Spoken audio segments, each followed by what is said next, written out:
Welcome, and thank you for tuning in. Imagine walking through the quiet depths of a forest, the air thick with mystery, when suddenly you come across something that shouldn't be there. A building, standing alone, untouched by time.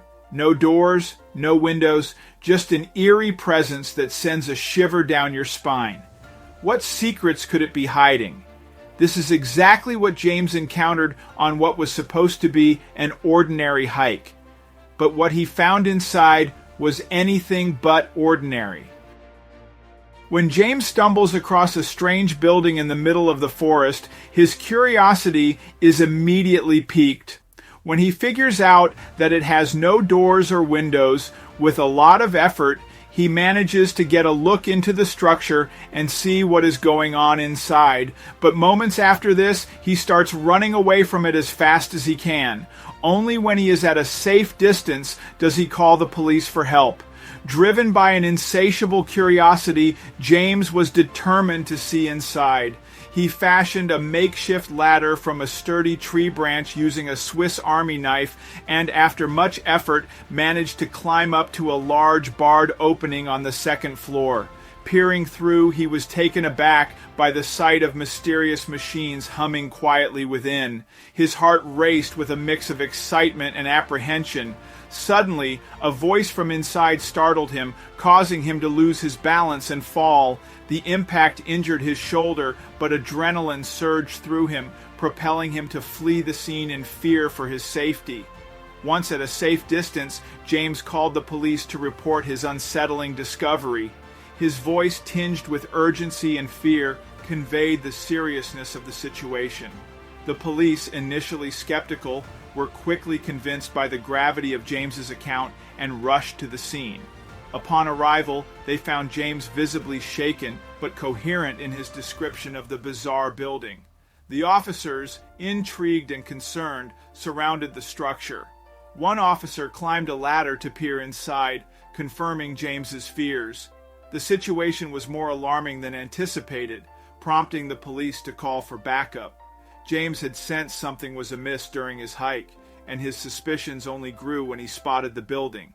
It was an anomaly in the wilderness, appearing well-maintained and constructed with modern materials, yet lacking any conventional entry points. Driven by curiosity, James sought a way to glimpse inside despite the challenges posed by the building's design.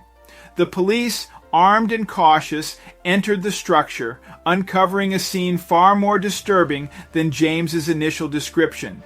The building's remote location and lack of access points raised questions about its purpose and the identity of those inside. The police's swift response and call for reinforcements underscored the seriousness of the situation, leaving James's discovery shrouded in mystery. When James shared pictures and his location with the officers, their interest piqued, suggesting he might not have been lying. They decided to send officers to investigate. However, the map showed no clear path to him, requiring either a 3-hour walk or a day's drive, both impractical during the busy season. The only viable option was to use the helicopter, a decision that proved wise given the urgency James conveyed. 5 officers were transported to the location in just 15 minutes. The helicopter flew high to avoid detection, but the officers couldn't initially spot the house James described. As the helicopter lowered, they finally saw it and landed. The helicopter returned to base, ready for emergency retreats. Once on the ground, the captain faced James, who was visibly shaken, and pointed toward the roof as their entry point.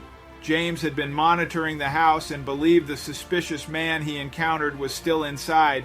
The captain assigned positions. 3 officers guarded entrances while he and another officer sought a clear view. James watched in silence, troubled by the situation and hoping he was wrong about his suspicions. The officers devised a strategy to gain a view inside, but couldn't discern what was happening. The interior was filled with machinery, but lacked human activity, confirming James's account. Silence replaced the expected chaos, prompting the officers to act. They decided to enter through a hole, armed but aiming to avoid bloodshed. Inside, they noted the building's modern design and unnatural chill, raising questions about its purpose. Their search led them to a high-power air conditioning system, puzzling given the building's remote location and lack of a visible entrance. The officers pondered how the place was powered and how people had accessed it. The man James encountered was a key figure, and it seemed the building had been hastily cleared out. They wondered where the man had gone and what he had removed. As they explored, they discovered more signs of illegal activity. The captain called for specialists to investigate further. Meanwhile, they continued inspecting the building, aware that the culprits might escape before help arrived. Just as they were about to give up, an officer found a trapdoor indicating an escape route.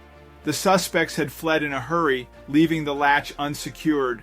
2 officers explored the tunnel, reporting that it seemed endless. The captain was pleased. They might solve the case before specialists arrived. He updated the team, and the officers entered the tunnel to pursue their investigation. The officers shared a common thought. If they hurried, they might catch the suspects. They entered the tunnel, weapons drawn, and chased after the suspects. If the building had been cleared, they would be moving slower. Picking up their pace, the officers reached what seemed to be the end of the tunnel in 10 minutes. They paused at the unexpected sight before them. The tunnel ended with a ramp leading into a similar building hidden by another trapdoor. The officers frowned, realizing they needed a plan, as this door was newer and properly secured. While debating their next steps, they heard something behind the door. Recognizing the opportunity, they drew their weapons and moved silently to the entrance. Listening intently, they heard movement. Someone was moving things below and had just unlatched the door. Counting to 3, they burst through the trap door, commanding everyone to freeze. The officers trained their guns on their target, a terrified man loading a truck. "Hands up!" He surrendered. With the man in custody, the situation became clear. He explained that the building was an old factory that lost its permit soon after construction and was abandoned after years of appeal. However, this didn't explain the secret entrance. The man revealed that the building served as hidden storage for product ingredients, a secret kept by the owner. The tunnel and factory had been discovered, inspiring the group to use it for other purposes. Initially, it seemed like a faded opportunity. Local kids described it as a haunted house, and the group thought it would be perfect for private fun. Upon discovering the hidden building, they realized it was ideal for their business, unbeknownst to law enforcement. Once settled in the interview room, the man was willing to talk. He explained that the operation was a giant crypto farming scheme, hijacking power supply and utilities to power data mining machines and storage computers. The police listened as the story unfolded. The man admitted his role was to inspect the processor and ensure it ran properly. He had been doing just that when he spotted James.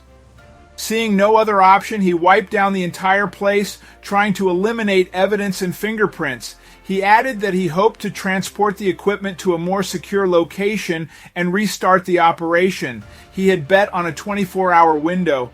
If the police had driven to the location, he would have had time to escape. With nothing to hide, he cooperated fully. Finding the other members was easy. The man was eager to share, and most of the evidence was already in place. The case went to trial, and all illegal profits were confiscated and repossessed by the state. James was rewarded with a front row spread in commendation for finding and reporting the case.